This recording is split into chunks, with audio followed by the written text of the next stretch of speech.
বিসমিল্লাহির রহমানির রহিম। ইয়া কাইয়ুম।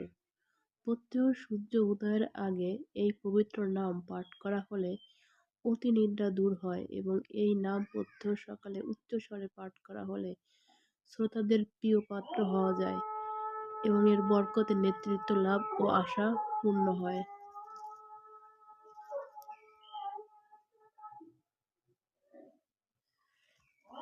ইয়া কাইয়ুম। প্রত্যহ সূর্য উদয়ের আগে এই পবিত্র নাম পাঠ করা হলে অতিনিদ্রা দূর হয় এবং এই নাম প্রত্যহ সকালে উচ্চস্বরে পাঠ করা হলে শ্রোতাদের প্রিয় পাত্র হওয়া যায় এবং এর বরকতে